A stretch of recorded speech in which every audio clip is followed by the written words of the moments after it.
ہوتا ہے. جو مسلمان تھا اور ریاست کے اندر اور ٹیپو سلطان، جو آج ٹیپو سلطان کی تصویریں تمہارے سامنے دکھائی جاتی ہیں، یہ ٹیپو سلطان کی تصویر نہیں ہے. ٹیپو سلطان وہ تھا جس کو شیخ الاسلام حضرت مولانا حسین احمد مدنی رحمۃ اللہ نے لکھا ہے کہ ٹیپو سلطان سبزدار تھا، ٹیپو سلطان تہجد گزار تھا، ٹیپو سلطان وہ تھا کہ بالغ ہونے کے بعد کبھی بھی غیر محرم کے اوپر نظر نہیں ڈالی. اتنا عادل اور زاہد ہونے کے باوجود یہ کیسے ممکن ہو سکتا ہے کہ نبی کی سنت کو کاٹ دے، نبی کی سنت کو چھوڑ دے؟ یہ ممکن ہو نہیں سکتا ہے. یہ تصویر جھوٹی، یہ نام بھی جھوٹا ہے. یہ ٹیپو سلطان نہیں بلکہ فتح علی خان، یہ حضرت ٹیپو سلطان کا نام تھا.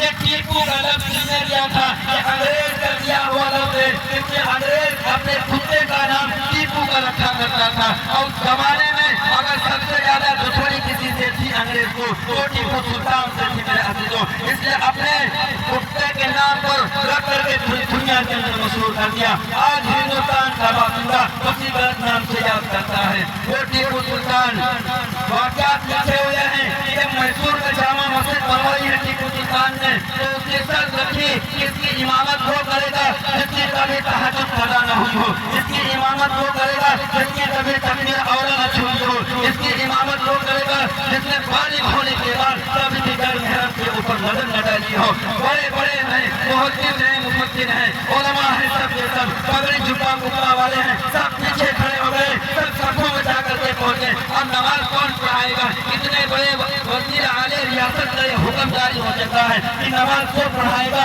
جس کی کبھی تہجد کی نماز قضا نہ ہوئی ہو، نماز کو پڑھائے گا جس کی تکبیر اولا نہ چھوٹی ہو، نماز کو پڑھائے گا جس نے بالغ ہونے کے بعد کبھی بھی غیر محرم کے اوپر نظر نہ ڈالی ہو. سب پیچھے کھڑے ہو گئے، کوئی مسلح پر آنا نہیں چاہتا ہے. پھر ٹیپو سلطان فتح علی خان آگے بڑھ کر کے مسلح پر کہتے افسوس آج میرے ہی ہاتھوں سے میری زبان سے نماز پاس ہو گئے.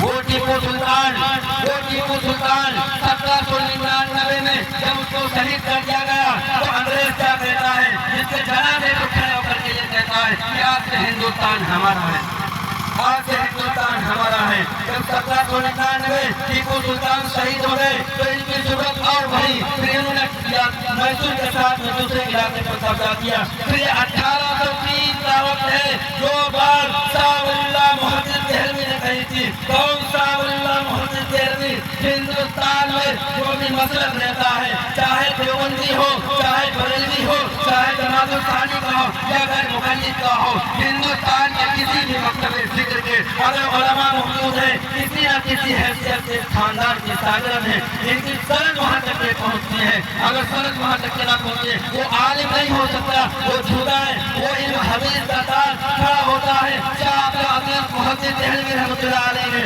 فتوا دیتے ہیں اور دوسری طرف آپ کے علاقے کا، آپ کے سیتاپور کا، خیرآباد کے ایک عالم دین علامہ فضل حق خیرآبادی وہ کھڑا ہوتا ہے، وہ فتوے کی تاریخ طے کرتا ہے. حضرت شاہ ولی اللہ محدث دہلوی نے جب حالات دیکھے، حالات صاحب دیکھے، بہادر شاہ ظفر رحمۃ اللہ علیہ کے حالات دیکھے کہ وہ بہادر شاہ ظفر رحمۃ اللہ علیہ جس کی چادر قلعے کے اندر کھینچ کر کے لے جاتی ہے، وہ قلعہ جو آج پوری دنیا کے اندر مسلم ہے، وہ قلعہ جس پر ترنگا جھنڈا پھیلایا جاتا ہے، وہ قلعہ جس پر وزیر اعظم کھڑا ہو کر کے بات کرتا ہے، وہ قلعہ جس کی قدر و قیمت پوری دنیا کے اندر مسلم ہے، اسی قلعے کے اندر کھینچ کر کے رہ جاتی ہے. بہادر شاہ ظفر رحمۃ اللہ علیہ نے جب حالات دیکھے، پورے ملک کے حالات دیکھے، پوری طاقت کو اکٹھا کیا. پھر جب وار کی ہے تو انگریز بوکھلا گیا کہ وہ پیر مغا جو اپنے قلعے کے اندر قید ہے اس کے اندر اتنی طاقت کہاں سے آ گئی، اتنی ضرورت کہاں سے آ گئی.